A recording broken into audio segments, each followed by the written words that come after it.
So, It's okay. well, maybe not for you. Proofs will be fun. Okay. All right. Okay, and so this relates to some of the material since the exam dealing with finding maximum minimum functions, which is all we're going to talk about during the rest of today. All right. So last time about maximum minimum. Now, after the debacle that was Calc 3, I was reluctant to even mention anything relating to series in this class. Do we have? I see I was reluctant, but no, it's nothing about the ratio test or any of that junk. Okay. Well, okay, it's worse. It's Taylor series. All right. So, as you hopefully remember from the single variable case, the Taylor series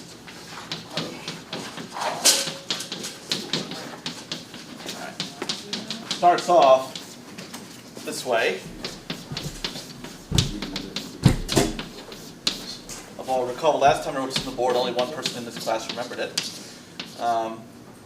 Okay, plus additional terms. Now, what do we have in the multivariable case? All right, so there's a Taylor's theorem, which I guess is so fearsome that Stewart doesn't even bother talking about it, but it is in Marsden. So, if f is a function of n variables, then we could express the start of the Taylor series in terms of the gradient and the Hessian. So, f at some vector x is equal to f at our center, which is now a vector x naught. And now in place of this, we're going to have the gradient at x naught dot product with the vector x minus x naught plus the next term involves x minus x naught dot product with the Hessian matrix, which I introduced last time, multiplied by vector x minus x naught again. All right, so this is the Hessian matrix that has fxx, fyx, fxy, fyy in the two-variable case. If you have more variables, it will be a larger matrix, but it has all of the second partial derivatives. So,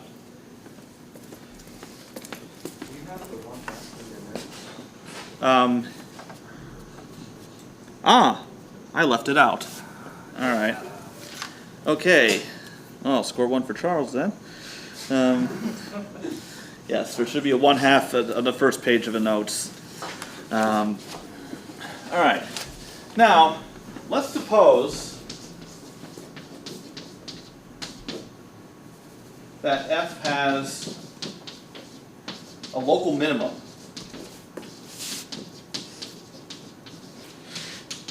at x naught. Whatever it's the point in the 1D case or the vector in this case. Now, the idea is you want f of x to be greater than or equal to f of x naught because it's a minimum. So, in other words, what we have, and yes, there are other terms to follow, but what we have in these terms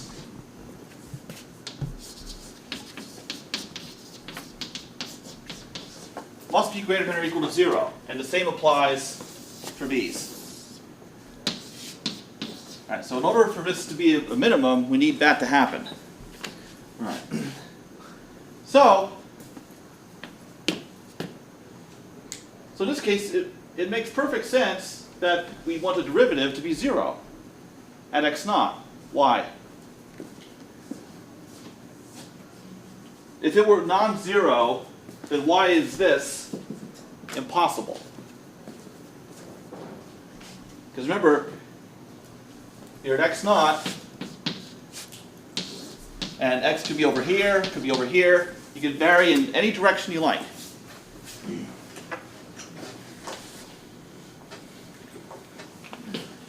So why is it essential that this be 0? Because the tangent plane has no slope.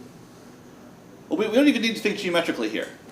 All right, it's all about this term, what we see right here, and this x minus x naught factor. Think about when something's positive, when something's negative. Because if this whole thing could end up being, if there's a possibility that it could be negative, we're out of luck. We have no minimum.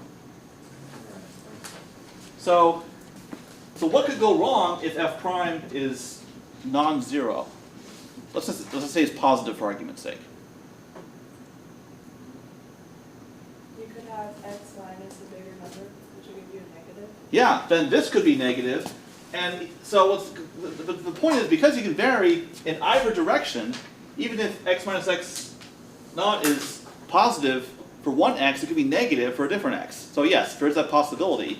And that's why the only way to guarantee that this thing is going to be non-negative, we must have this equal to 0. All right, then we move on to this. Here we're a little safer. This part is not going to be negative, so we have no problem here. But this shows why the second derivative has to be, we want it positive to guarantee a minimum. All right, so we need this equal to 0. This needs to be, if it's positive, we're just guaranteed that it's a minimum. Because of this squared here, it doesn't matter which direction we vary x in from x naught. We don't have a problem with the sign. Okay. Now, the multivariable case. All right, x can vary from x naught in any direction it wants. But we need to make sure,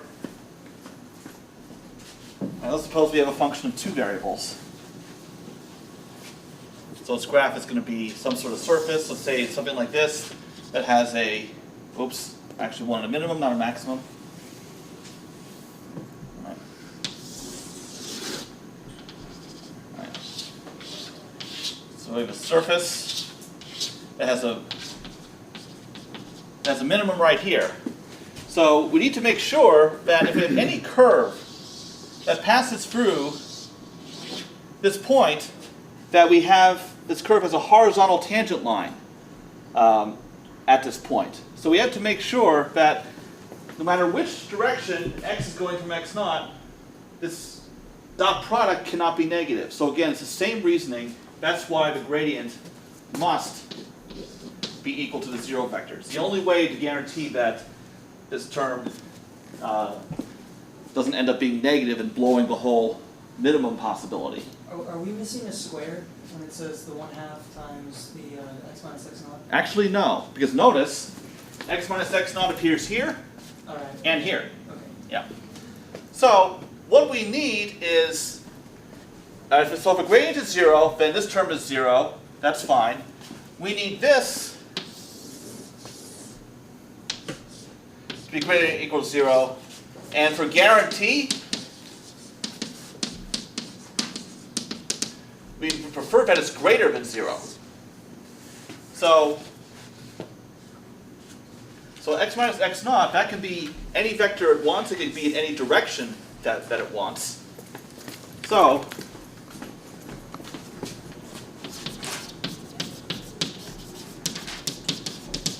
to guarantee a minimum,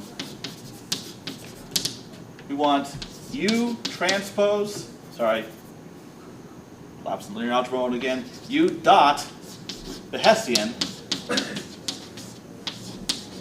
times U to be positive